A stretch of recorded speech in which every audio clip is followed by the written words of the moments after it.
BC లెక్కల కోసం ఓటర్ల జాబితా ఆధారంగా సర్వే, ఆ తర్వాతే బీసీ రిజర్వేషన్ల ఖరారు, ఆ వెంటనే స్థానిక సంస్థల ఎన్నికలు. సర్వేపై త్వరలో తుది నిర్ణయం. కులగణన ఆలస్యమయ్యే అవకాశం ఉన్నది. కులగణన అనేది ఎప్పుడు ఆలస్యంగానే చేస్తారు. అసెంబ్లీ ఎలక్షన్స్కో ఇంకే ఎలక్షన్స్కో మాటల వరకే ఓట్ల వరకే పరిమితమైనటువంటి కులగణన రాగానే చేస్తామన్నారు. అదిగో రాగానే లోక్సభ వచ్చింది, ఎట్లా అవుతుందండి? కష్టం కదా. సరే లోక్సభ అయిపోయింది, రిజల్ట్ ఎలక్షన్ కోడ్ అది అయిపోయింది, ఇప్పుడు చేద్దామంటే మళ్ళీ లోకల్ బాడ్ అంటా ఉన్నారు.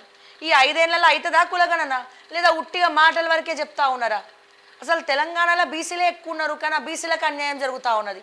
ఎవరన్నా ఏమన్నా అనుకోండి, బీసీలు కేవలం బీసీలు సోకాల్డ్ రాజకీయం చేసుకొని బీసీలను అడ్డు పెట్టుకొని రాజకీయంలోకి వస్తారు తప్ప, రాజకీయంలోకి వచ్చిన తర్వాత వాళ్ళ మోసేతి నీళ్ళు దాగి అమ్ముడు పోతున్నారు. కానీ బీసీ సమస్యల గురించి చట్టసభలో మాట్లాడే నాయకుడు ఎక్కడున్నాడు బీసీలలో? ఇప్పుడు జరుగుతుంది కదా అసెంబ్లీ, మాట్లాడమనండి, ఏ ఒక్క నాయకుడిని మాట్లాడమనండి. బీసీ నినాదం ఎత్తుకొని గెలిచిన వాళ్ళు పాపం లబో దిబోం అంటారు. చాలామందికి ఇబ్బంది అవుతూ ఉన్నది. బీసీలు ఫీజు రియంబర్స్మెంట్లు రాక, స్కాలర్షిప్లు రాక చాలామంది కొట్టుమిట్టాడుతూ ఉన్నారు. మళ్ళీ దీని గురించి ఎవరు మాట్లాడు. ఈ కులగణన అయ్యేసరికి మళ్ళీ 5 ఏళ్ళు అయిపోతుంది. మళ్ళీ సేమ్ హిస్టరీ రిపీట్, మళ్ళీ ప్రతిసారి అదే రిపీట్. పవన్ డిప్యూటీ సీఎం, ఆయనకు పంచాయతీరాజ్ గ్రామీణాభివృద్ధి, లోకేష్కు ఐటీ హెచ్ఆర్టీ ఆర్టీజీ, మంత్రులకు శాఖలు కేటాయించిన చంద్రబాబు, అచ్చెన్నకు వ్యవసాయం, అనితకు హోంశాఖ, పయ్యావులకు ఆర్థిక సభా వ్యవహారాలు, కొల్లు ఎక్సైజ్ గనులు, ఆనం దేవాలయం, బాబు వద్దే సాధారణ పరిపాలన శాంతి భద్రతలు, ఎవరికి కేటాయించని శాఖలు ఆయన దగ్గరనే. టీడీపీ ఏపీ అధ్యక్షుడిగా పల్లా శ్రీనివాసరావు యాదవ్, మరోసారి ఉత్తరాంధ్ర బీసీ నేతకు ఛాన్స్, టీటీడీ ఈవోగా శ్యామలారావు. ఓకే, సో నేను ఒకటే కోరుతా ఉన్నాను చంద్రబాబు నాయుడు గారికి. సో నేను ఒకటే రిక్వెస్ట్ చేస్తూ ఉన్నాను చంద్రబాబు నాయుడు గారిని, ఒకటే రిక్వెస్ట్ చేస్తూ ఉన్నాను, దయచేసి టీటీడీని ప్రక్షాళన చేయండి. టీటీడీలో జరిగినటువంటి అవినీతిని బయటికి తీసుకురండి. ఎక్కడైతే టీటీడీ కొండలను మిషనరీస్కి రాసి పెట్టినరో, దోచిపెట్టిరో, అవన్నీ కూడా వెనక్కి తీసుకురండి అని చెప్పి నేను పవన్ కళ్యాణ్ గారిని అలాగే చంద్రబాబు నాయుడు గారిని నేను రిక్వెస్ట్ చేస్తూ ఉన్నా. సో ఎక్కడెక్కడైతే ఈ గుడులు గోపురాలను ధ్వంసం చేసిరో, దాదాపు 256 గుళ్లను ఆంధ్రప్రదేశ్లో అన్యాక్రాంతం చేసిర్రు, గుళ్లను కొల్లగొట్టిండ్రు, ధ్వంసం చేసిండ్రు, ఎన్నో ఆవులను చంపేసిండ్రు. సో దయచేసి వీటిని ప్రక్షాళన చేయాల్సినటువంటి అవసరం ఉన్నది. ఆ గుడులకు మరమ్మతులు చేయాల్సినటువంటి అవసరం ఉన్నది. మళ్ళా వాటిని పునరుద్ధరణ చేసి ప్రజలకు దర్శన భాగ్యం కల్పించాలని చెప్పి మరొకసారి నేను రిక్వెస్ట్ చేస్తూ ఉన్నా. ఫస్ట్ మీరు 5 ఫైళ్ళ మీద సంతకం పెట్టిన చాలా సంతోషం, కానీ దానికంటే ముందు టీటీడీ ప్రక్షాళన చేయండి అని చెప్పి నేను మరొకసారి తెలియజేస్తా ఉన్నాను. గొర్రెలతో గాబరా, ఈడీ రంగ ప్రవేశంతో సంబంధిత అధికారుల్లో టెన్షన్, దానికంటే ముందు తలసానికి అటెన్షన్. ఇగో పూర్తి వివరాల కోసం జిల్లాలకు టీజీఎస్ జీడీ ఎఫ్ఎల్ ఎండి మెయిల్. శుక్రవారం టీజీఎస్ జీడీసీఎఫ్ఎల్ ఆఫీస్కు రాని ఈడీ అధికారులు లబ్ధిదారుల వివరాలు ఇవ్వండి, వారి చిరునామా, ఫోన్ నెంబర్, బ్యాంకు ఖాతా వివరాలు కావాలి. జిల్లాల వారీగా గొర్రెలు అమ్మిన యజమానుల పూర్తి వివరాలు ఇవ్వండి.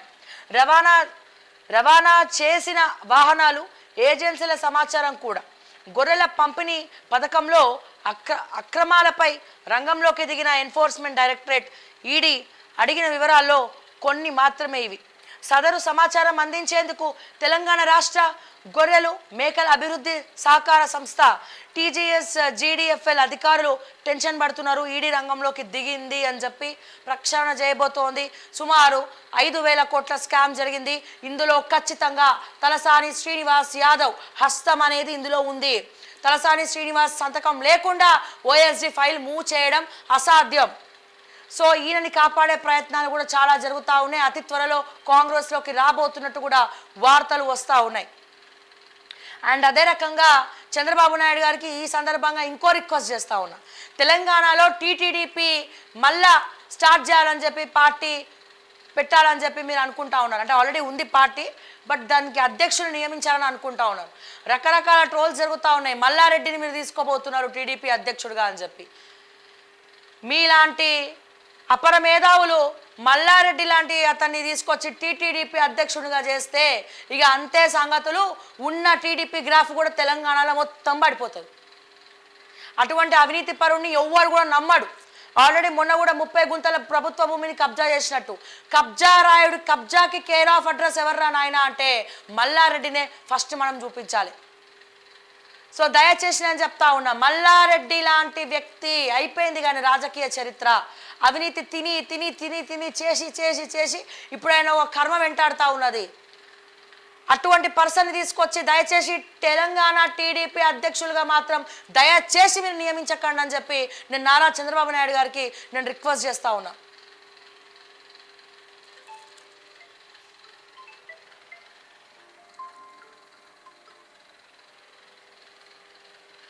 నీట్ మార్కుల ర్యాంకులపై సర్కార్ రిగ్గింగ్. 24 లక్షల మంది ఆకాంక్షల్ని తొక్కేసింది. పేపర్ లీక్ కాకపోతే బీహార్లో 13 అరెస్టులు ఎందుకు? ఖర్గే. యువత కళలపై దాడి ప్రియాంక. చీట్ల నీట్ జైరాం రమేష్. ఎంట్రన్స్ కుంభకోణాలకు చర్మగీతం పాడుదాం తమిళనాడులో సీఎం స్టాలిన్. సిబిఐ దర్యాప్తు కోసం సుప్రీంలో పిటిషన్లు. కేంద్రానికి ఎన్టీఏకి నోటీసులు జారీ. ఐసెట్లో 91% ఉత్తీర్ణత. సయ్యద్ మునీబుల్లా హుస్సేన్కు మొదటి ర్యాంక్. త్వరలోనే కౌన్సిలింగ్ షెడ్యూల్. ఉన్నత విద్యామండలి చైర్మన్ లింబాద్. 6 ఏళ్ల బాలికపై అత్యాచారం. పెద్దపల్లి జిల్లా సుల్తానాబాద్ సమీపంలో ఘోరం.